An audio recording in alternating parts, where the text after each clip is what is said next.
Fala, fião. Tá bom? Tá construindo?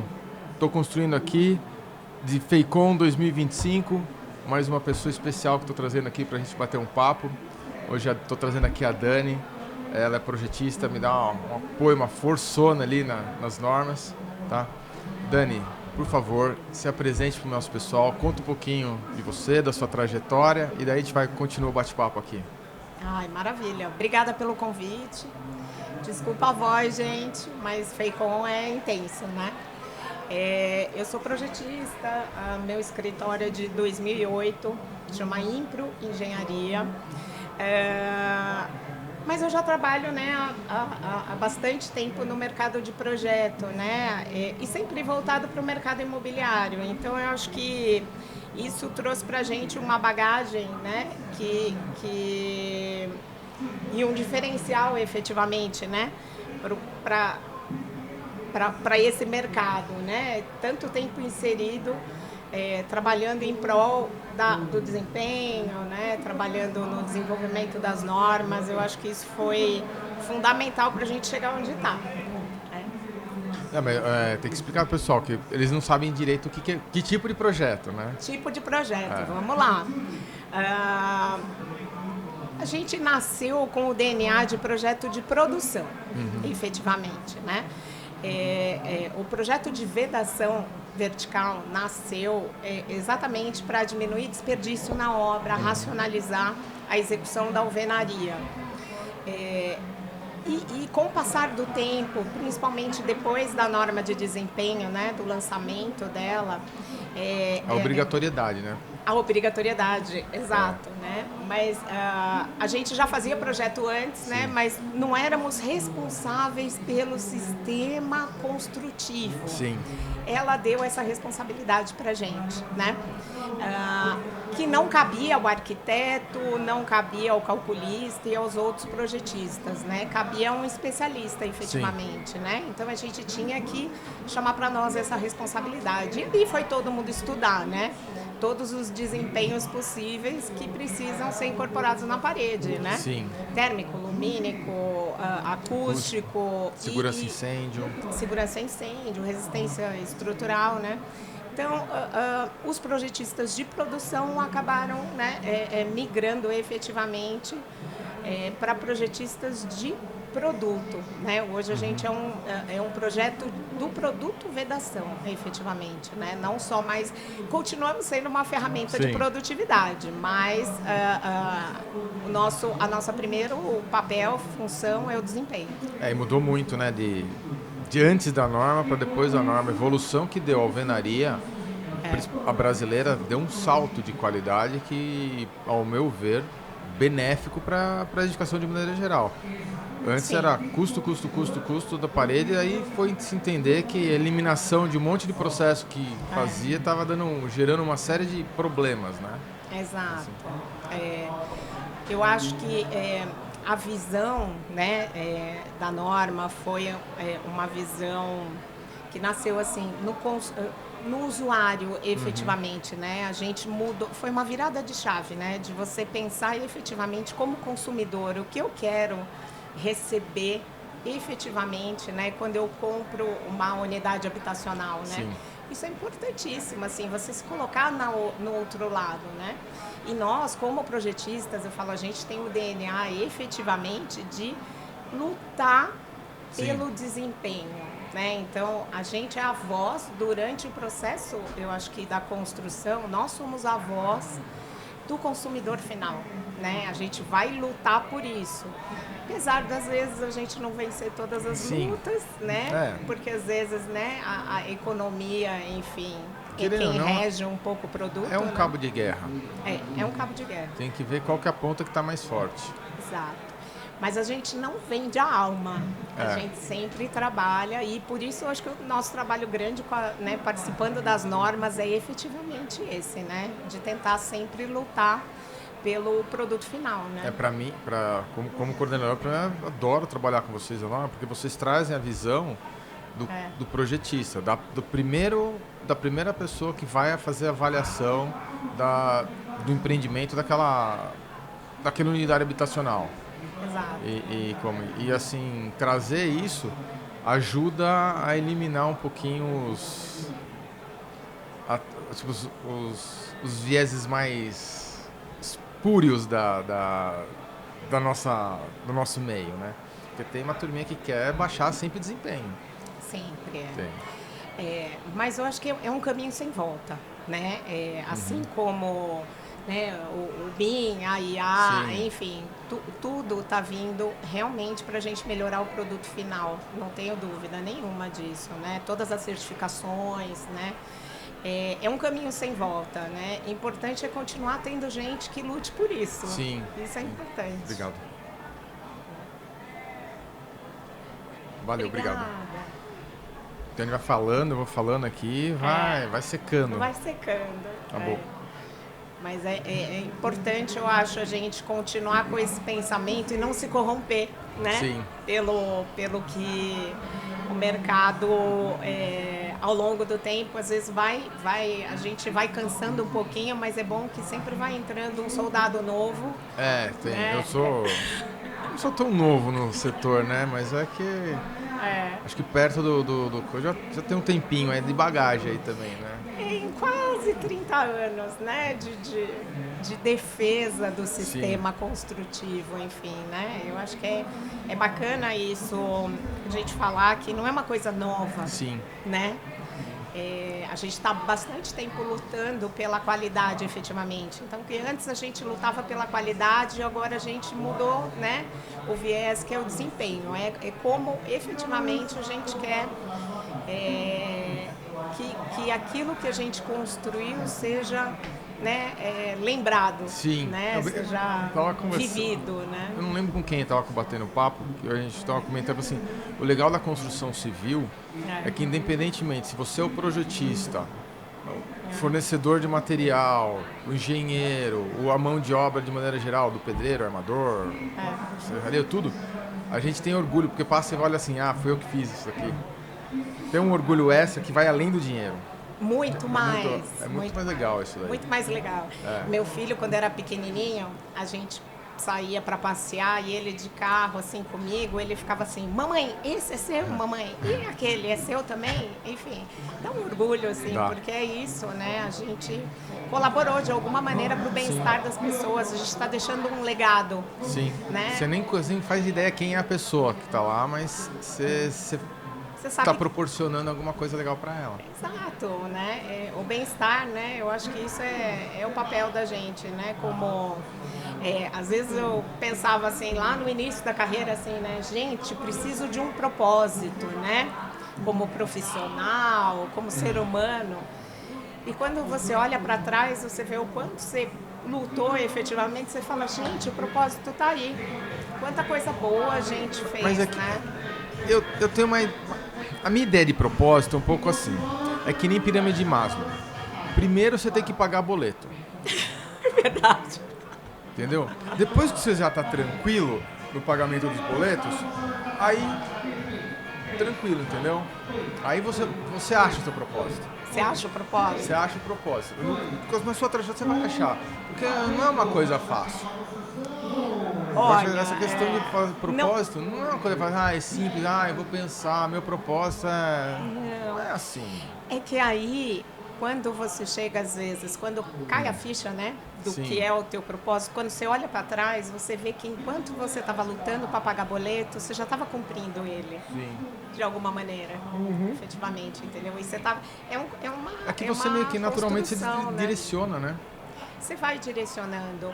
Porque, assim, é muito difícil você trabalhar tanto tempo, efetivamente, sem gostar daquilo que você está fazendo. Sim. Então, você vai migrar. Se você começou a trabalhar com uma coisa que você não gosta, enfim, que é só pelo, né, para pagar as contas... É natural, você vai acabar migrando, mas você tem que começar fazendo, porque é um aprendizado. Quando eu caio para o mercado de trabalho, eu pensei o seguinte, eu tenho que ser útil. Útil, exato. A minha função é ser útil na onde eu estiver. Não interessa qual é a minha função, não interessa, eu tenho que ser útil. Exato. Então eu fui passando por uma série de pontos ali, até dentro da empresa, até chegar onde eu estou hoje. Exato. Estou andando. Aí, depois que eu passei por tudo, aí eu falei assim, bom, beleza. Aqui eu sou mais útil que nos outros lugares. Aqui eu me sinto mais confortável, rendo melhor. Aí, beleza, aí vai. Exato. Né? E aí você descobre efetivamente o teu cerne, né? Sim. Eu gosto muito dessa palavra, né? O cerne da pessoa, porque realmente cada um tem um DNA para alguma coisa e vai Sim. dar certo em algum momento, né? Só vai não se desistir, encontrar. Não desistir, tem que lutar bastante, né? Sim, Tem que não lutar pode parar. bastante. Mas eu acho que com isso que eu acabo assim conseguindo até motivar a equipe, né? Porque é muito difícil trabalhar com projeto na construção civil, né? É uma área que é menos remunerada, por exemplo, do que a área de obra. Então, quando você está trabalhando na área da engenharia, quando você tem uma formação de engenheiro, naturalmente, né? A molecada quer trabalhar em obra. Sim. Porque é o melhor custo-benefício, vamos dizer, né? Mas é obra divertida pra caramba. É divertido pra caramba. Obra Mas divertida. esse nosso projeto, efetivamente, é muito legal porque a gente combina as duas coisas, né? Sim. Então, a equipe está projetando um projeto efetivamente que vai ser usado no dia a dia da obra, né? Muito legal você ir para a obra e o operário tá lá com o nosso caderninho debaixo do braço. Mas tem que usar, gente. O caderninho tem que usar. Tem que usar o caderninho. Ele foi pensado para isso, né? Tem muito desenvolvimento em cima Sim. daquilo. Muito suor, muita lágrima. Se a gente pensa tudo ponto a ponto, tudo certinho. Porque não... Eu sei que a obra é boa. Quando você chega lá e o caderninho tá tudo sujo, as coisas tá tudo sujo, é meio rasgado. Porque se ela tá bonitinha, linda na gaveta, eu sei que o cara não usa, então... Não usou, exato. Não usou. Eu acho que assim, a alvenaria, né, ela veio, né, num contexto assim de que você escuta às vezes até hoje do pedreiro, né? Eu sempre fiz assim, sempre deu certo. Eu sei fazer parede, né? Eu sei, né, empilhar bloco. Não é assim, né? Hoje a gente tem tanto material de qualidade, efetivamente, mas que se você não usar ele da maneira correta, com a técnica correta, você está jogando fora tudo isso, né? Então essa coisa da gente fazer o treinamento, né, da mão de obra efetivamente, isso ser recorrente, isso vai embora, né? Você perde, né? Toda a capacidade que tem, por exemplo, o teu produto. Sim. Né? Você vai na obra e às vezes você se decepciona, né? Você fala, poxa, os caras estão usando o meu produto, mas com uma técnica completamente inadequada. E aí, muitas vezes, uma falha, uma patologia que vai existir depois vai cair sobre o teu produto. E não foi um problema de ajuste de técnica, né? Ao meu ver, assim, isso até no meu mestrado tem esse ponto, que depois dele acabou virando alguns outros documentos que logo vai estar aí no mercado. Por favor. Falta de diagramação. É o seguinte, na hora que você vai pegar uma das etapas para a execução de uma parede, é pegar o projeto e estudar o projeto com o pedreiro. Exato. Treinar ele para aquela parede por parede. Ensinar, ó, tá vendo aí essa peça, primeira fiada, segunda fiada, elevação, aqui a janela, aqui a porta. E treinar ele antes de começar a executar. Então, a gente chama isso de implantação de projeto na obra. Então, eu combino com os engenheiros de obra e falo assim, contratou um empreiteiro de alvenaria, me chama. Eu vou lá e vou apresentar todo o projeto para ele e a gente vai treinar a mão de obra. O papel do projetista, cara, se a gente tirar isso e deixar o projetista só dentro do escritório, a gente perde muito valor. Sim. Né? Então a gente precisa desse corpo a corpo, né? E eles vão ter dúvidas sempre, enfim. Hoje a gente cada tem parede tem uma dúvida, por mais que você detalhe, exato, por mais que você bote legenda, por mais que você... E o projeto a gente vai amadurecendo ele com o tempo também, né? Tornando ele cada vez mais visual, né? A questão dos QR Codes, eles conseguirem abrir, às vezes, o projeto no celular. A gente teve que se adaptar, né? Hoje tem realidade aumentada. Tem. Você pega lá, pode ser tanto no celular como, não sei se você já viu, tem um capacete de obra que tem um óculos e que o cara vai mirando assim, com toda a proteção, tudo certinho. Ele vai mirando e vai vendo em realidade aumentada o que está acontecendo. Exato. Acho que depois que a gente efetivamente, né, passou a ter muitos projetos com o BIM, né, a gente ganhou bastante informação para a obra e também no quesito de compatibilização, né? Sim. Porque a parede ela é substrato para todas as instalações, para o revestimento, para a impermeabilização. Então, a hora que esse substrato falha, é um problema em cadeia na obra, Exatamente. né? Então, você fala assim, o custo da alvenaria é pequenininho no volume da obra, mas o custo da alvenaria inserido em tudo que vem depois dela no processo, né? É que a maioria das patologias não é por causa da parede, mas acontecem na parede. Exato. A grande maioria das patologias. Então, você tem que tomar cuidado, principalmente nas interseções, né? Que aí que é o ponto-chave que a gente está batalhando para fazer direitinho na norma, né? Exato. E o fato realmente da gente ter uma norma, isso ajuda muito a gente, né? Porque a gente consegue ir eliminando um pouco isso, eu sempre fiz assim, né? Sim, aí se tá na norma tá melhor. A gente tem parâmetros, assim, apesar da gente efetivamente saber tudo que tá lá na norma e pregar isso há muito tempo, né? A gente consegue ter um documento efetivamente, né? Porque é importante, tudo na obra tem que estar documentado e embasado, né? Eu brinco também uma coisa, assim, documento errado, planta errada na obra é caos. É um caos. É um caos. Tem que passar uma verificação muito punk antes de mandar para lá. Gestão, né? Gestão. E a gente vê um problema crônico, enfim, né? De mão de obra no nosso setor, né? Tanto a mão de obra de execução, efetivamente, né? No nível mais chão da obra, né? Como no nível de engenharia, efetivamente, né? Então, assim, há um despreparo muito grande, né? Profissionais novos sendo lançados no mercado sem efetivamente, sem a cultura, a empresa perdeu a cultura do treinamento do funcionário. Eu vejo que não é nem a cultura, eles não têm mais tempo para treinar o cara. Porque eles estão pegando a molecada e jogando direto na fogueira. Um cara ser coordenador, ele tinha que ter no mínimo uns 15 anos aí de rodando. Né? Hoje eu tô pegando coordenador em obra que o cara tem 5 anos de formado. Tem 5 anos de formado e aí ele tocou 2 obras nesse meio tempo e já virou coordenador. E ele não tem o que eu acho que perdeu um pouco também, né? Ou talvez nunca teve, né? Um arcabouço dentro da... Obrigado. Eu bebo água mesmo, pra caramba. É muito bom isso. Um arcabouço dentro da própria construtora, de ter assim, comunicação entre os setores. Sim. Levar o feedback da assistência técnica, por exemplo, para o pessoal que está construindo efetivamente, para eles entenderem assim, quais são os pontos mais relevantes de patologia que você tem então que tomar conta na hora que está executando para você minimizar esse custo depois da assistência técnica. Esse cruzamento de informações não existe. Essa é uma das maiores dificuldades que eu vejo que o nosso setor, eles não querem, na verdade, que eu enxergo o seguinte, a grande maioria das consultoras não querem abrir os dados dela. Exato. Entendeu? Se a gente conseguisse fazer isso, a gente conseguiria atuar antes, para que não acontecesse. A gente conseguiu fazer isso na questão lá do bloco de encunhamento. Exato. Porque, tá acontecendo isso, aquilo, tal. Daí a gente foi estudar o porquê, o motivo. E aí a indústria desenvolve, gente, não é? É muito simples isso, cara.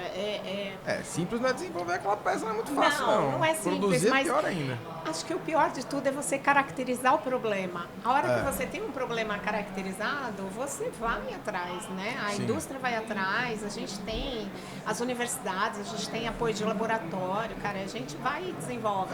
E todo mundo, assim, quer ajudar e quer fazer acontecer. Exato. Mas tem que voltar para trás, né? A informação tem que ir e voltar, né? Então, uma coisa que a gente passou a ver ultimamente, assim, feedback, eu recebo até pelo WhatsApp agora, bonitinho, assim, estagiário da obra, Dani, tá fissurando aqui, o que eu faço? E aí eu fui colecionando algumas coisas, por exemplo, contraverga de janela, que é uma coisa que a gente achava que estava resolvido para a vida, e tem dado muita patologia nas obras, né? O fenômeno que a gente viu... Eu falei, minha briga dela tem que ser maior. Antigamente a gente usava no acabamento do peitoril, a gente sempre colocava um granito, uma ardósia, né, no acabamento do peitoril das janelas. Esse item, por conta de custo, Eles eliminaram. ele Daí. foi... Aí as fissurinhas que abrem no peitoril, quando você olha de cima da janela, assim... Água, filtração. Água, infiltração. E aí a gente começou a colecionar isso. Então a gente teve que ajustar a técnica da contraverga, efetivamente, para ela aguentar essa movimentação, Sim. né? Que não está mais protegida pela pedra, né? Então a gente foi ajustando, né, a técnica mediante esse feedback que a gente teve do pós-obra. Sim. Né? Mas a gente tem muito pouco acesso à informação, né? Quando tem essa... Assim, eu entendo, eu aprendi isso com o Juan, um amigo da Paulusa. Ah, legal. Que é assim, informação, você tem que disponibilizar o máximo de informação possível. Exato. Então, por quê? Porque senão o cara não vai achar que você está te enganando. Primeira coisa, não vai achar que você está te enganando. Tá toda a informação aqui. Exato. Ele pode até achar que você está mentindo, mas se você botou a real, uma hora ou outra o cara vai pegar confiança com você. Exato. Então, bota lá todas as informações, tudo bonitinho, isso, aconteceu tal coisa ou não aconteceu tal coisa, vai lá. É isso aí. Aí ele liberou a informação, toda a cadeia consegue trabalhar e se ajustar. E melhorar. E aí a gente vai vencendo alguns paradigmas, por exemplo, né? Quanto tempo a gente teve paradigma da questão do bloco do encunhamento?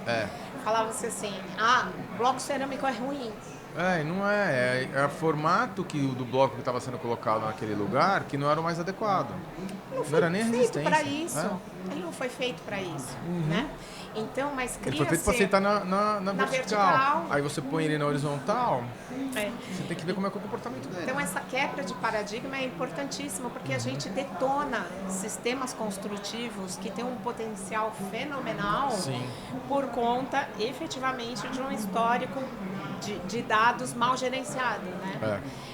Assistir palestra aqui na FEI Conference sobre dados, cara, é fenomenal, cara. Se a gente conseguisse armazenar todos os dados que a gente coletou durante a vida, né? Você como fabricante, eu como projetista, cara, e se a gente pudesse juntar essa informação toda, que arcabouço, né, fantástico a gente ia ter, e em prol do desenvolvimento, porque eu falo assim, isso para o pessoal do escritório, conhecimento tem que ser público. Tem. Essa coisa de você saber para você, cara, não funciona. Você não vai agregar valor, cara. A gente está aqui para deixar sementinha para o universo. Que era uma... Como é que fala? Era um negócio, assim, que eu acho que é meio cultural antigo nosso, de segurar, assim. Eu via que os mais antigos seguravam a informação, porque era uma forma dele também se resguardar profissionalmente. Só que no mundo de hoje não dá. Não é assim, entendeu? O cara vai ficar sozinho, ilhado. Ele vai ficar sozinho, ilhado, porque o conhecimento, eu acho que realmente você só consegue valorizar e dar peso para ele se você dissemina e se você aplica. A hora que você está lá preso dentro do teu escritório, né, segurando ele muito fortemente, cara, né, com ambas as mãos, não vai funcionar. Uma coisa que eu queria perguntar para você, que eu estava para perguntar, você passou pelo processo do AutoCAD pro Revit ou qual outro sistema, não sei, o ArchiCAD, algum outro que você usa ou não? No escritório? Olha, que eu sei que isso eu vou te falar que quando eu comecei na construção civil, eu sou técnica em edificações, então eu comecei a trabalhar com um projeto desde os 16 anos. Então eu comecei na prancheta, literalmente, né? Cópia heliográfica, aquela coisa toda, papel vegetal. Então a gente teve assim uma evolução muito bacana. Sim. E eu acho que a nossa geração efetivamente é a mais icônica delas, assim, porque a gente teve essa visão de como construir o projeto em todos os momentos, assim, né? Então a gente, lá no escritório, a gente começou fortemente com o BIM, efetivamente. A gente usa o Revit no escritório, porque a ferramenta aqui tem um pouquinho mais de funcionalidade para a gente do que o ArchiCAD, por exemplo, né? No âmbito da parede. Eu aprendi todos, até o Vector eu aprendi. O Revit é o que atende melhor a gente, né? Mas fato, por favor, gente, desenvolvedores de softwares, a gente precisa de software nacional, Sim. a gente precisa adaptar ferramentas que não foram desenvolvidas para o nosso mercado é muito difícil, é muito difícil. Bom, mas a gente começou, né, na migração do 2D. Eu ainda tenho muito cliente que trabalha em 2D e tem uma resistência bem grande ainda no processo de projeto para migrar para o BIM, efetivamente. Mas acho que, sei lá, 70% dos nossos projetos hoje já são em BIM, né? E é muito legal. Você vê tudo, né? E o que é fenomenal, assim, é que, assim, o céu é o limite. Uma coisa importante do nosso projeto é fornecer quantitativo, efetivamente, né? A coisa que eu mais brigo, orçamento, é só você pegar, toda planta tem um quantitativo no mínimo, né? Ou se não for, você tem que trocar de escritório de projeto. Exato. Manda quantitativo então, certo? Exato. Então, no 2D a gente conseguia tirar quantitativos de peças, né? Quantidade de blocos, meio bloco, compensadores. No BIM a gente conseguiu criar parâmetros, eu consigo tirar volume de argamassa bonitinho, daquela exatamente que está assentada na paredinha do bloco. Eu consigo tirar volume da argamassa só do encunhamento, por exemplo, eu consigo isolar só a argamassa do assentamento. Se eu tiver algum ponto de reforço, por exemplo, na alvenaria, eu consigo o grout ou a verga. Enfim, o céu é o limite, é só criar parâmetro e a gente consegue quantificar. Mas o mercado ainda não está preparado para todos esses dados, para receber esses dados todos. O nosso mercado, em geral, ainda faz muito orçamento por metro quadrado. Né? Isso é clássico. Né? As construtoras têm seus índices e vão fazendo as suas acrescentam as suas perdas, enfim, eles têm parâmetros, a maioria tem, mas fato é que quando a gente consegue esses números todos, pelo menos eles servem assim de parâmetro para contratação, porque ainda existe, né, um modelo de contratação que o empreiteiro vem com a mão de obra e o material. E aí é uma caixa preta, efetivamente, o orçamento. Como eu tenho construtoras que trabalham com material próprio. Então, os nossos números ajudam efetivamente a entender se está tendo muito desperdício na obra. Às vezes, eles não servem para compra, que eles ainda compram por metro quadrado, mas servem para aferir a produção, né?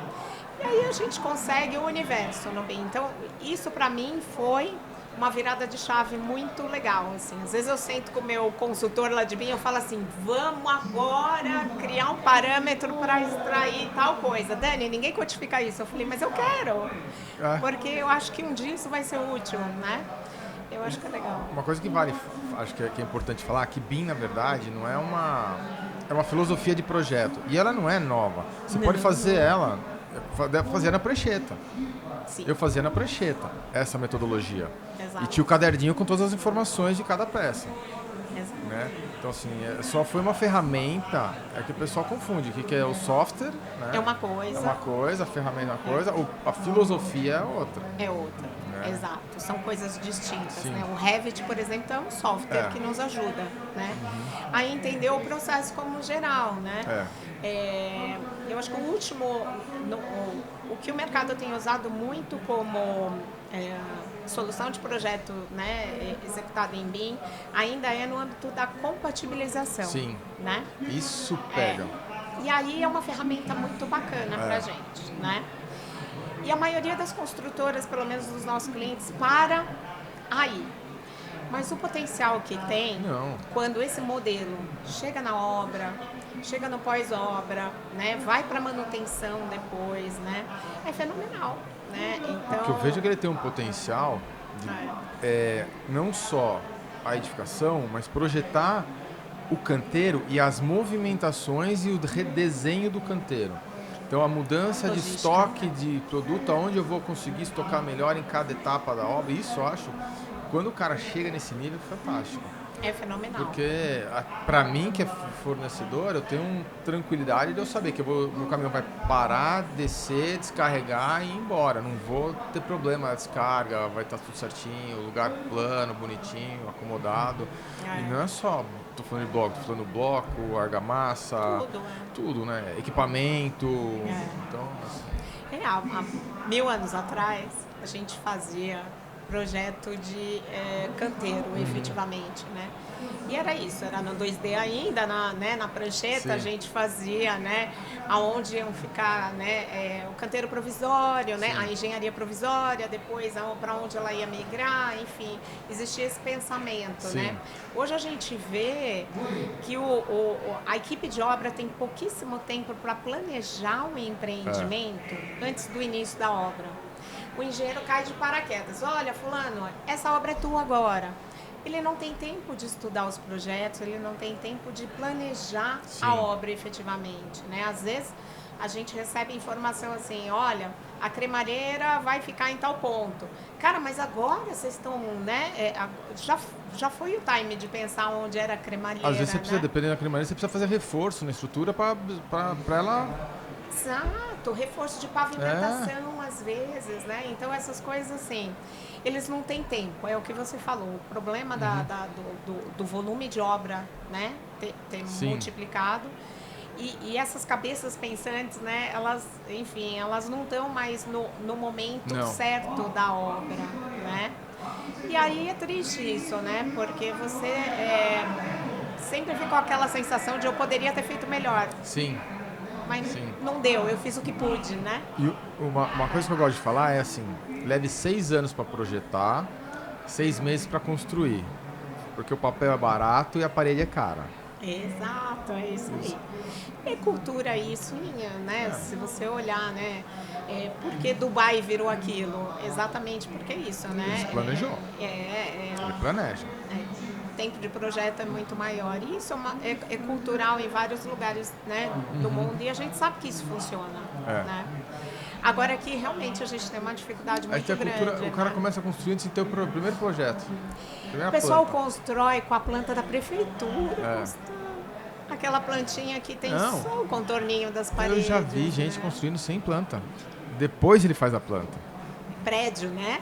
Prédio, não é casa. Não estamos falando de casinha, né, gente? Prédio. É predial. Já conheço alguns que fizeram isso. Mas, enfim, a gente não pode desistir desse pessoal também, né? Eu falo, hoje, a gente tem uma dificuldade, por exemplo, né? O nosso projeto ele funciona muito bem para bloco com furo vertical. Mas o bloco com furo vertical, né, que ele é um bloco racionalizado, ele foi criado com esse termo, efetivamente, para ele embutir instalações e tudo mais. Ele faz parte efetivamente da cultura de parte do Brasil só. E a gente tem um restante do país que ainda trabalha com o bloco de furo horizontal, e a gente tem que dar o mesmo viés de qualidade para esse produto final, né? Então é uma dificuldade grande mesmo que a gente tem, né?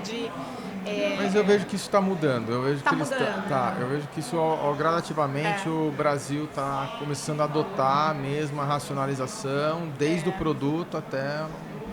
É muito legal. Às vezes eu recebo solicitação de proposta de projeto do Pará, né?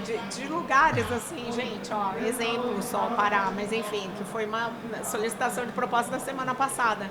Mas que lá realmente eles não têm a cultura de usar o bloco furo vertical, mas já estão empenhados em ter um projeto efetivamente para minimamente conseguir guiar a execução, né? E a gente conseguir entregar um produto, né, melhor, final para o proprietário, né? Assim, eu fui jurado do Pedreiro Top, né?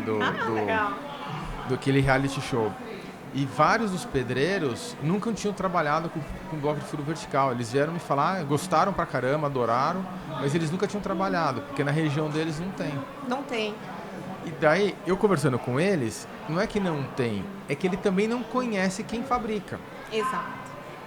Entendeu? Às vezes eu falo assim, você mora aqui, tem uma cerâmica, tipo, 2 cidades do lado que fabrica. Aí eu falei, passei pra ele contato certinho, tocou, mas eles não têm a cultura. Não tem a cultura. E às vezes não tem a cultura, não tem a técnica para trabalhar, porque é um bloco que você precisa ter uma técnica, Sim. né, para utilizar, porque senão Mínima, também, né, você perde o valor dele, Sim. né?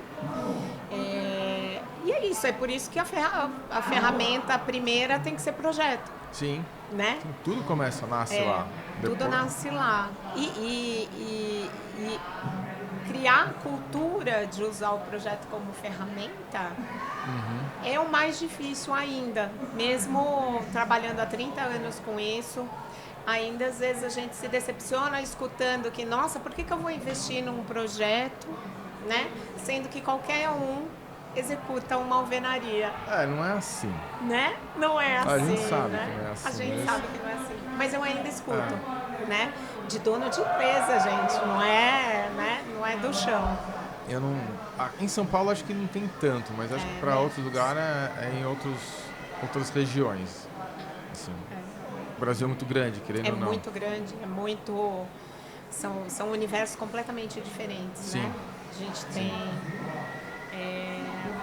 culturas muito diferentes de material, a gente tem ainda sendo usado materiais, né, argamassa com terra, cara, ainda existe isso, né? Tem. Argamassa com argila na mistura, coisas que a gente não Ele sabe não nem sabe lidar mais, por né? que fazer. Ele não sabe muito bem o porquê ele faz aquilo. Exato. Tipo, é cultural. Ninguém ensinou a ele vem fazendo até aqui. Então. E continua, né?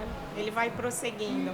É por isso que eu falo de quebra de paradigma. A gente precisa ir quebrando a cadeia e colocando pílulas de sabedoria em todos os caminhos aí, né? Inclusive na educação, cara. A gente tem que voltar para as universidades e olhar para elas de uma maneira diferente, porque a gente não pode mais formar engenheiro e arquiteto da mesma maneira que a gente vem formando, né? É que o mesmo curso que meu pai teve, que eu tive, meu irmão teve e hoje tem, é o mesmo. Exato. Tudo bem, a física não mudou, mas os materiais mudaram, as técnicas mudaram, as normas estão aí. Assim, eu lembro na minha época de faculdade, a única norma que eu fui apresentada foi a norma de concreto. Não? Não? Não, foi nem de concreto. Foi a norma de... acessibilidade. 90-50. Bom. Foi só acessibilidade. E todas as outras... Porque é a única que tem... Não, a única não. Todas têm poder de lei, né? Então acho que é por isso que você foi apresentado a ela, né? Foi. Mas ela tinha acabado de ser também. Era novidade. Era novidade. Tinha isso. Mas é isso, a gente precisa trazer, e é uma luta minha também, levar os fabricantes para dentro da universidade, cara, isso é muito importante. Os alunos... Mas as faculdades também têm que abrir. Tem que abrir. Tem universidades agora com laboratórios fenomenais de materiais, gente. A gente tem que explorar isso aí. Eles não sabem usar. Não sabem usar. Muitas vezes não sabem usar. E tem que trazer o fabricante para dentro. Sim. Né? É que hoje a melhor técnica, o melhor conhecimento está nos fabricantes. Exato. Porque os bons fabricantes, todos eles têm uma área de P&D, né? De pesquisa e desenvolvimento. E ele faz para o mercado, ele faz coisa pensando para a melhoria do sistema, do produto, e estão dentro desses fabricantes. Exato. E trazer o fabricante para dentro da universidade faz com que, quando o engenheiro é jogado no mercado... Ele efetivamente ele tem um ferramental para trabalhar. Sim. Né? Porque fica mais confortável para saber o que é aquela coisa. E entender o que é qualidade e o que não é, como receber, né? Isso é uma coisa difícil, né? Falo que é um treinamento que eu faço nas obras. Ensinar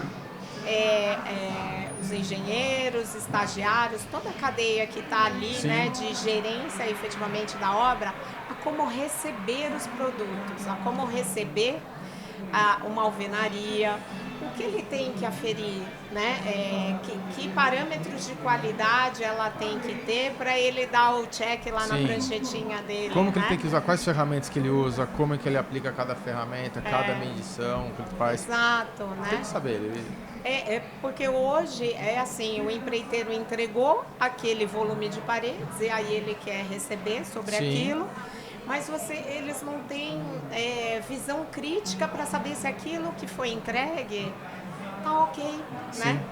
Porque eles não foi desenvolvida essa visão, né? Esse olhar crítico, né? Então a gente precisa que isso chegue, né? Então quanto antes a gente vier na formação, cara, aí a gente vai voar, porque o brasileiro é fenomenal. O brasileiro, eu brinco que é o seguinte, o Brasil é uma Ferrari andando numa estrada off-road. Exato. O Brasil é isso, a gente tem uma Ferrari na mão, só que a gente consegue botar ela na estrada de barro. Exato. A gente podia pegar, é só botar no asfaltinho, né? Mas... Podia. Mas você vê a criatividade, né? Gente frequentando obra sempre, assim. Cara, eu aprendo todos os dias com o pedreiro, com o mestre, até com o estagiário. Às vezes chega assim, ô Dani, e se fizesse dessa maneira aqui, não fica melhor? Nossa, é verdade. Né? Eles têm uma vivência do dia a dia que às vezes a gente lá no projeto fica tão, né, bitolado e não enxerga. Então, cara, eu acho que a hora que a gente conseguir que entenda... Aproveitando, né? que você falou disso, eu vou fazer uma pergunta pra você. Teve algum perrengue engraçado que você já passou em obra? Olha, eu passei vários já. Não, muito perrengue, já passei em obra, nossa, constante, mas muito mesmo, assim, né? Uma coisa assim tão básica, né? Tinha um mestre de obra que usava lupa para enxergar os projetos, né? E aí ele abria a planta assim, aí ele sacava uma lupa do bolso, né? Para ler o projeto. E aí eu cheguei no escritório e falei assim, cara, a gente está trabalhando com a escala errada há quantos anos, né? Uma coisa tão besta e tão básica, né? Que a gente nunca, né? Parou, não, prestou atenção. Jamais prestou atenção, né? Porque a gente às vezes vem da academia, né? Sim. Né? Aquela coisa, né? Do padrão de desenho para se encaixar e tudo mais. E aí um dia eu cheguei pro pessoal de coordenação de projeto que fala assim, a escala tem que ser 1:50. Eu falei, tá bom, pega o meu bloco ali que tem 4 centímetros, põe ele na escala 1:50. Você enxerga? Não, o operário também não, cara. Então é isso, vamos ter mente aberta, porque o nosso projeto tem que ser lido na obra, né? O fato que um dia, cara, um outro mestre de obra chegou para mim e falou assim, cara, quando você fez esse caderninho numa folha 4, nossa, quando eu recebi isso aqui eu tive vontade de chorar. Mas por quê? Gente, que alegria que é não ter que abrir aquela plantona e o vento balançando e a chuva e tal. Cara, o caderninho eu faço assim, ele consegue pegar o caderninho, às vezes plastificar até. Plastificar, então assim, são coisas tão bonitinhas que a gente escuta e que depois vira... virar um procedimento. Vira procedimento e vira assim... uma lição aprendida tão gostosa, porque veio efetivamente de quem usa o nosso ferramental, né? Então é super legal, assim. E os perrengues, né? Você tá passando, um pallet de bloco cair em cima de você. Nossa, você já pegou essa? Já, gente, porque é isso, né? Espero que não tenha sido o meu. Acho que não foi bloco da City, mas... mas isso acontece bastante por conta do problema do armazenamento ser inadequado e tudo mais, né? Já aconteceu um monte, gente. São muitos anos de visitas semanais à obra, então a gente acaba, né, aprendendo muita coisa aí com eles, uma que eu lembrei agora, você falou disso, eu lembrei, tava banheiro químico na obra, aí a descarga, o cara tava dentro do banheiro e ninguém sabia. Aí descarregaram, fecharam a porta do banheiro, o cara lá dentro. Jesus. O cara depois... Não sei o que aconteceu, mas... Não sabe o que horror, né? Se acordou lá dentro. Se dormiu lá dentro ou não.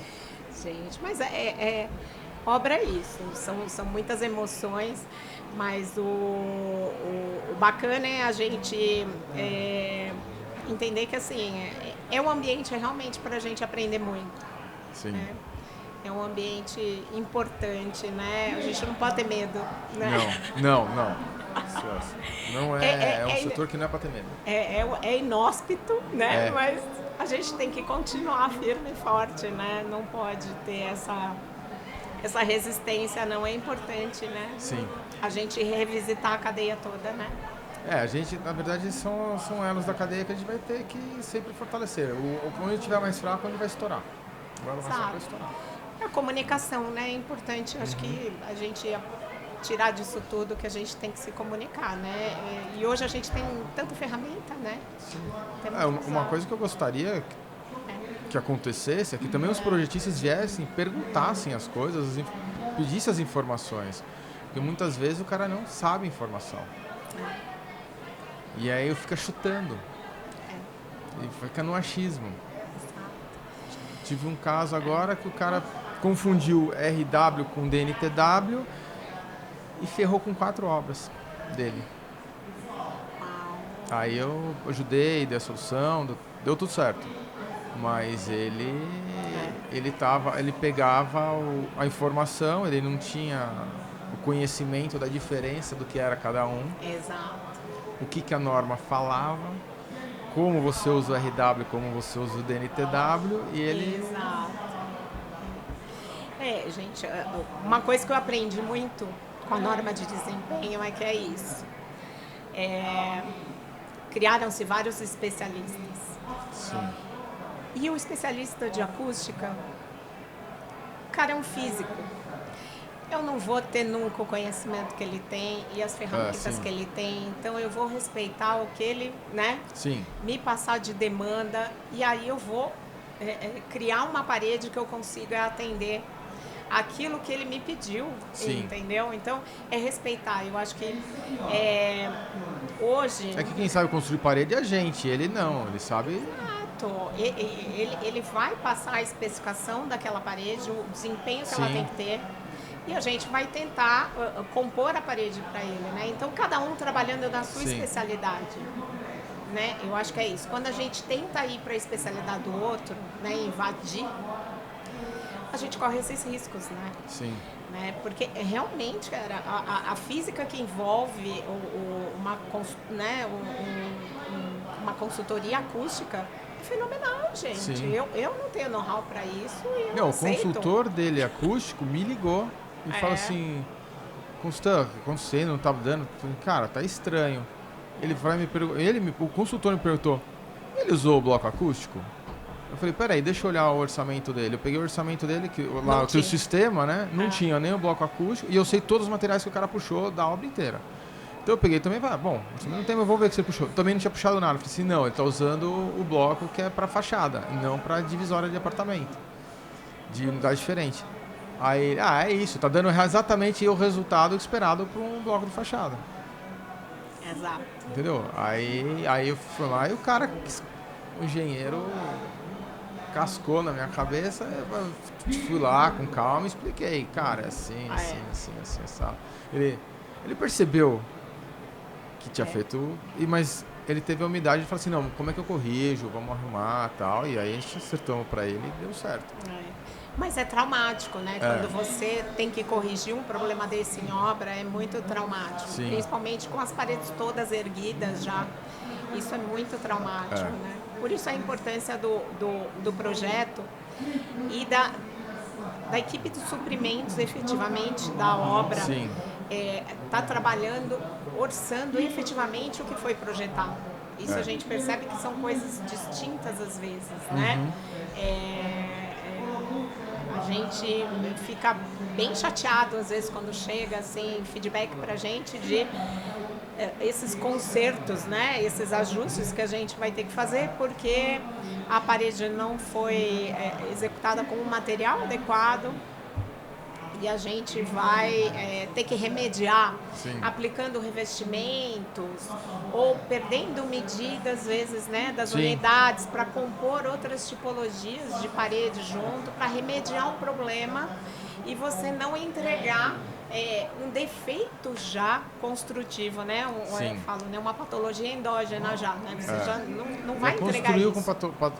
Já construiu com a patologia. Exato, então a gente não pode fazer isso. E é o que eu falei da falha de comunicação. A falha de comunicação é muito grande entre todos os departamentos. Na hora que você aproxima todo mundo, né? Sim. Eu acho super legal, assim, eu tenho clientes que a equipe de orçamento tem meu WhatsApp, liga para mim, manda dúvidas e fala assim: Dani, olha, eu quero cotar com o bloco de outro fornecedor. Passa? Não passa? Eu posso ou não posso? Porque sei lá, 10 anos atrás, a gente projetava para, por exemplo, fazia um projeto e entregava todinho pensado para bloco de concreto. Aí, na minha primeira visita da obra, eu chegava lá e estava tudo laranja. Cara, trocaram para bloco cerâmico, tudo bem. Consultaram o projetista? Claro que não. O desempenho foi assegurado porque, independente do material, eu tenho que entregar o mesmo produto final. Sim. Então, essa coisa do tomar as decisões só por conta de custo não é mais tão recorrente, graças a Deus, mas tem que envolver, tem que voltar para trás. Eu vejo ainda grandes construtoras ainda mais focadas em custo do que focadas em resultado final mais adequado. Sim. Eu ainda vejo bastante isso. Ainda tem. Mas é um trabalho de formiguinha, né? Ele vai ter que sentir na pele depois o jurídico acionado. E isso, assim, tá vindo, né? Eu vejo, assim, os grupos de condômino de WhatsApp, cara. Olha, tem uma umidade aqui na minha janelinha. Tem no seu apartamento? Tem. Geralmente, aí vira uma bola de neve, corre para a construtora, uma ação coletiva. Você sabe que alguns cursos que eu dou sobre a norma de desempenho, às vezes, ou nas palestras, umas coisas, às vezes tem mais advogado do que engenheiro arquiteto. Exato. Mais advogado. Acho que assim, perícia, o perito efetivamente, antes ele estava, né, muito isolado. O perito na engenharia eram poucos, né? Hoje a gente vê que tem vários engenheiros, né, trabalhando na área de perícia e os condôminos com acesso, né, o proprietário com acesso a essas pessoas, né? Sim. Então eles estão indo atrás dos direitos efetivamente, né? Não só do advogado, como do isso é bom porque você acaba evoluindo o mercado, né? Isso por um lado é bom. Não, para todo lado é bom.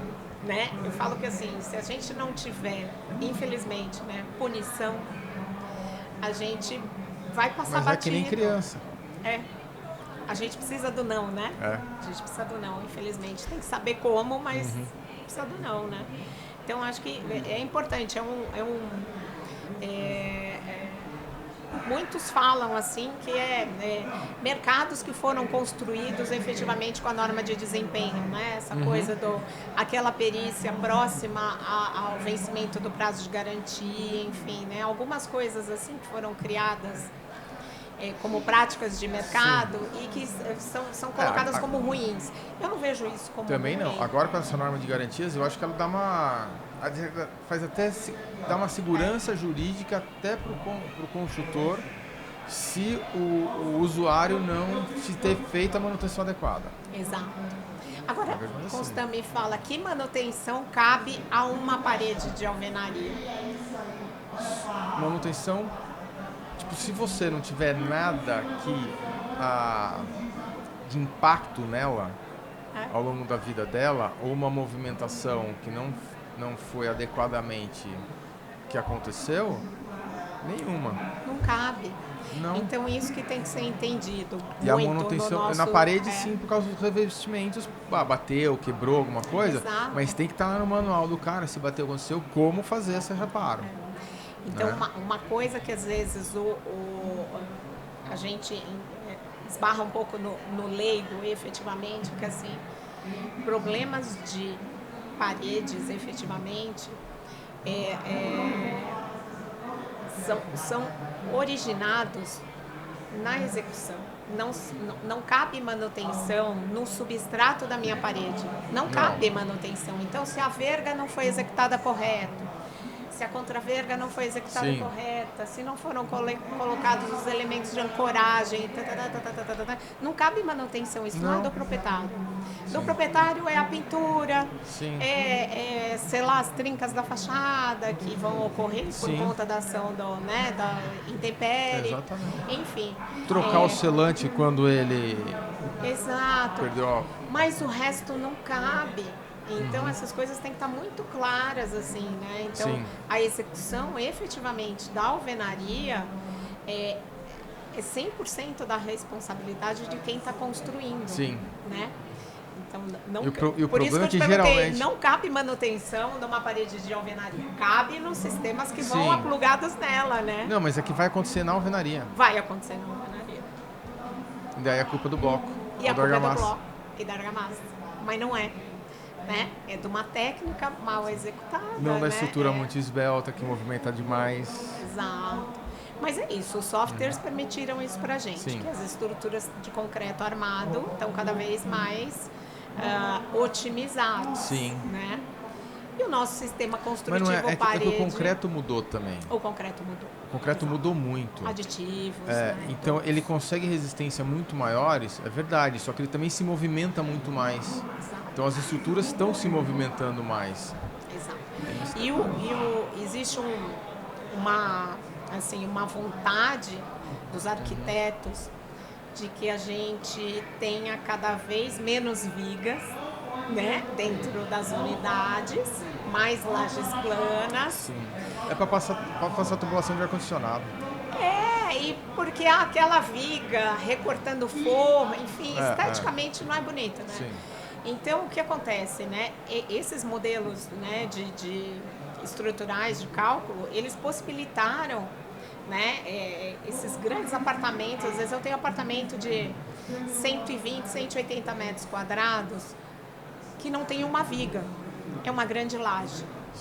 E eu vou colocar o que em cima dela? Paredes rígidas, porque a alvenaria o apartamento que eu tinha em São Paulo eram só duas lajes, uma viga só no meio.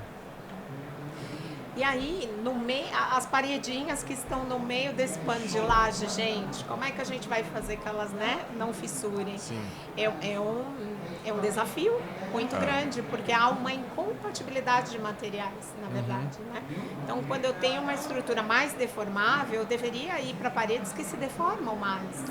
E que têm capacidade de absorver. Ou de travamento. Ou uma parede de travamento. Aí você tem duas vertentes que você pode usar. Ou que ela absorva mais, ela está solta da estrutura, ou ela funciona como um contra-travamento. Ela vai travar, ajudar a travar a estrutura. Exato. O problema é que assim, né, cultural do brasileiro. O brasileiro não gosta de juntas, de movimentação. Ele não gosta, ele gosta de acabamento liso e perfeito. Isso é cultural nosso, sempre foi, enfim, tá tudo bem, né? O problema é que isso é incompatível hoje com os sistemas construtivos, eu acho que a gente está chegando, né? Então, antigamente, a gente colocava aquela moldurinha de gesso no topo das paredes, ela nos ajudava a esconder o que é a fissura do encoiamento, né? Era fenomenal, porque precisava trincar, porque você sabia que precisava trincar e ela estava lá. E ela estava lá para esconder. Exato, para não dar o desconforto da trinca. Mas agora sabe o que eles estão fazendo? Forro rebaixado. Aí, só que é isso, né? Quando você fala em predial, quando você empilha mais apartamentos para você melhorar a eficiência do teu empreendimento, e é uma eficiência econômica, você achata o pé direito. E aí, às vezes, não cabe forro. Não, tem isso também. Entendeu? Então, é uma luta, assim, são muitos parâmetros para você colocar na hora de sair com um produto adequado, né? Um produto parede adequada, né? É complexo isso, né? A gente tem algumas brigas, efetivamente, com o pessoal de arquitetura de interiores que gosta de fazer. Teve uma moda grande há uns tempos atrás que chamava rodapé invertido, que no pezinho da parede, ao invés do rodapé ser para fora da parede, ele era um dente para dentro. E aí como ele fazia isso? Quebrando o bloco da primeira fiada. Aí você arrebentava toda a estrutura. E aí eu arrebentava o bloco, né, a região que está recebendo toda a carga da parede, né? E aí, pro lado que tinha o rodapé invertido, tava bonito, porque em tese Tá eu tenho um vinco, né? Eu tenho uma linha. Aí quando eu ia no outro ambiente do outro lado, a trinca tava lá, né? E às vezes essa trinca ocorria, era uma parede de banheiro. E aí ela trincava e perdia o sistema da impermeabilização. Às vezes tinha movimentação tão grande que trincava até o revestimento cerâmico. Então é isso, a gente tem que administrar, né, ao longo da vida, né, do empreendimento. Isso é muito complexo, né, porque essa coisa não vou chamar de decoração, mas eu acho que é do desenvolvimento do interior, assim, a hora que o proprietário ele entra. Do design. Do design, é isso. Do design. O céu é o limite, mas os nossos materiais têm limites. E a boa prática e a boa técnica tem limite. Né? Então é por isso que precisa-se de um profissional que emite, né, uma responsabilidade técnica sobre reformas. Mas a gente vê que isso é mal administrado ainda, né? Às vezes é muito protocolar só e é um profissional que não acompanha a obra. Não, né? ele vai lá, só bate um carimbo no papel e Exato. às vezes só tira umas 2, 3 fotos e faz um relatóriozinho ali e tal. Exato. Então isso é triste, assim, ver de novo, né? A falta de responsabilidade um pouco da cadeia, né? Falo, quando você fez engenharia, você fez um juramento, não fez? Na formatura? Eu fiz uma arquitetura. Você fez arquitetura, é verdade. Sou arquiteto. Mas tem O quê? Tem juramento também na Tem, formatura? Então. A responsabilidade é muito grande, né? E a gente precisa fazer o pessoal jus. acha que eu sou engenheiro porque eu sou Porque muito técnico, isso, né? você é muito técnico. Só que eu fiz engenharia mecânica antes. Ah, entendi. É que eu não me formei, eu tive um problema de saúde, eu tive que trancar e daí quando eu fui voltar, eu fui pra arquitetura. Daí Você foi ser feliz, né? Fui ser feliz. Eu fiz 2 anos e meio de arquitetura também, depois eu migrei para engenharia civil porque para mim foi o contrário. Eu tinha zero criatividade, as únicas matérias que eu ia bem na arquitetura eram as matérias de cálculo. Aí eu estava no lugar errado realmente, né? Mas foi bacana, porque me deu essa visão Eu de sempre, projeto. todas as matérias de cálculo da arquitetura eu passei com o pé nas costas. Aí, ó, fenomenal. Essa visão que a gente tem para projeto, essa formação casada, Sim. arquiteto e engenheiro, é muito importante. Sim. Eu acho que realmente é o que falta, inclusive, né? E é o que a gente acha que deveria voltar à formação que era antigamente, que era um curso único, né? Era aquele meio...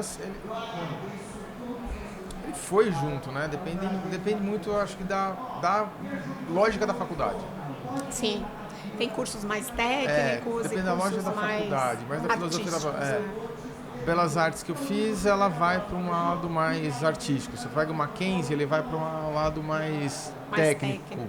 Então, assim, a FAO, eu vejo muito mais um lado mais histórico da coisa, sabe? Então, assim, da história da arte, da coisa. Então, vai dependendo muito de como de onde você vai. Qual é a faculdade que você escolheu fazer. Mas a formação conjunta, eu acho que ela seria campeã. Ideal. Tem muita gente que faz engenharia e arquitetura, né? Tem muita gente que faz. Principalmente pensando em trabalhar em mercado no Brasil, óbvio, né? Se você... O nosso mercado, ele é muito restritivo. Eu acho que assim, ele é técnico e restritivo. A gente tem pouca possibilidade de trabalhar com criação, efetivamente. A gente é bem tolhido, né, em relação a isso. Que eu sempre gostei muito de design. Quando eu entrei, eu queria fazer desenho de carro. Uau! Na faculdade. Eu sempre gostei muito, sempre gostei de desenhar. Assim.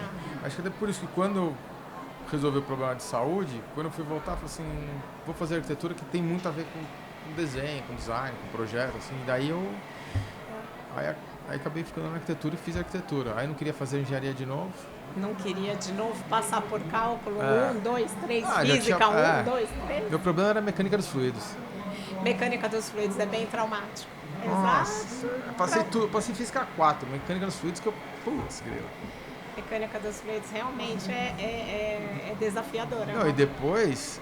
Foi assim, não, depois assim, quem conferiu os cálculos da tubulação da fábrica de ar fui eu, não foi nem meu pai nem meu irmão. Olha aí, ó. Tá vendo? Serviu pra alguma coisa. Pra alguma coisa serviu. Serviu. Serviu pra alguma coisa. Sim. Mas é bacana. Eu falo que hoje a gente tem um desafio assim com as novas profissões. Sim. Da gente conseguir estimular as crianças, enfim, a seguirem carreiras como a nossa, assim, né? Como as nossas, que são tão... exigem um esforço grande, né? De estudo, efetivamente. A gente não pode parar de estudar no nosso... acho que nenhuma carreira, no final das contas, né? Mas a nossa, ela tem uma exigência de dedicação muito grande. Né? Muito grande. E é difícil a gente chegar para uma criança, né? Você falar assim, chega aí pro teu filho e fala assim, convence ele a fazer uma engenharia. Ô filho, fórmula de Bhaskara você vai usar pro resto da vida se você for. Tá? Caminhada. Você vai usar pro resto da sua vida. Exato, né? Porque sempre vem a pergunta, pra que eu vou usar isso, mãe? Não é? Sim. Por que eu vou usar isso, pai? E aí é importante isso, né? A minha filha mais velha é geóloga. E eu consegui plantar nela a sementinha do gosto por um curso difícil, né? Agora o meu filho mais novo é isso, gente. Não sei o que vai ser. Quantos anos ele tá? 15. Tem tempo ainda. Tá meio batendo a porta, mas é muito novo. Eu acho uma fase muito nova para escolher o que quer.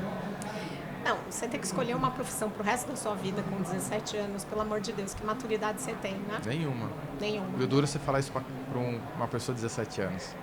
Você não tem maturidade nenhuma. É difícil, eles não aceitam, né? É muito difícil. A minha filha ficou assim entre nutrição e geologia. Eu falava, filha, pelo amor de Deus, não tem nada a ver uma coisa com a outra, pelo amor de Deus. O que você né? quer essas... Né? E, enfim, ela sempre gostou muito da área de meio ambiente, cogitou a hipótese de fazer engenharia química, mas a geologia juntava tudo na cabeça dela de uma maneira assim, né? E eu acho que o fato de ver a mãe engenheira assim, trabalhando com obra, meio que deu uma conduzida assim, né? E ela trabalha na área de projetos ambientais, enfim. E você sempre quis ser engenheira? Cara, eu era pequena e andava de mão dada com a minha mãe na rua e eu ficava encantada com telhados. Tá. Eu sempre fui apaixonada por telhados. Tanto que acho que um dos meus primeiros trabalhos foi desenhando telhado numa construtora que fazia projeto de casas. Você sabe que assim, a gente acabou de fazer, pela Nicera, a gente acabou de lançar o manual, o guia de execução de telhados.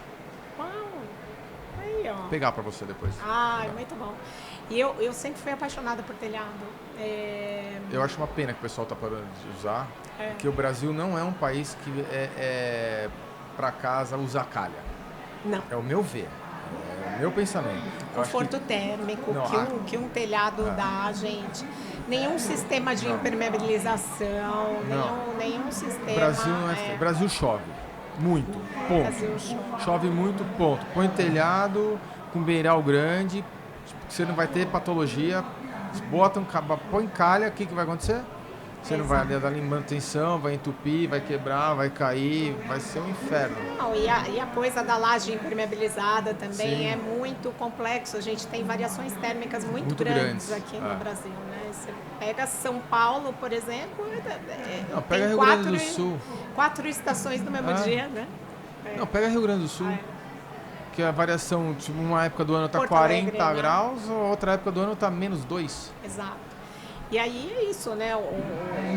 Óbvio que a indústria desenvolveu muito, a indústria de impermeabilização, efetivamente. Sim. A indústria química desenvolveu assim horrores, né? Mas ainda assim a gente tem todas as falhas de execução, enfim, que a gente tem que considerar. Sim. E é um dos itens mais assim top de reclamação de patologias é o sistema de impermeabilização em geral, né? E telhado resolveria tudo isso, né? Mas fato é que assim, eu sempre gostei de telhado e sempre gostei de desenhar. Não tinha grandes habilidades, mas eu sempre gostei de desenhar, desenho de observação. Eu andava com o caderninho e ficava sentadinha. Isso é muito de arquiteto. E aí, naturalmente, eu fui para arquitetura. Mas eu tinha feito curso técnico antes. Entendi. E aí, um dia, um professor chegou para mim e falou assim: então, você precisa esquecer o seu passado, porque você continua projetando cubinhos. Porque foi isso que eu tinha aprendido no técnico, né? É uma formação muito pé no chão, né? E aí ele falou assim, você precisa de repertório, né? E aí eu ia para a biblioteca da FAO para estudar. Arquiteto é repertório. É repertório. Arquiteto é repertório. E eu não tinha, eu assim, tudo que dependia de criação, para mim era muito sofrido, né? Então eu tinha conforto na parte técnica, literalmente. Então, falei assim, eu acho que eu estou no lugar errado. E aí eu fui para engenharia e fui muito feliz. Foi um curso assim que eu ia feliz para aula. Legal. Isso é muito eu ia sofrido. Né? Você ia sofrido. Eu ia sofrido, não sei se é porque a aula ou é porque era feio. Então tem isso também. Eu acho que era mais porque era feio do que porque a aula. Porque eu gosto de tudo, engenharia, mas depois fui fazer mestrado de habitação na minha área, de alvenaria ainda mais. Exato. Então, assim, eu acho que você descobriu o teu cerne. Isso é legal. Isso é legal, né?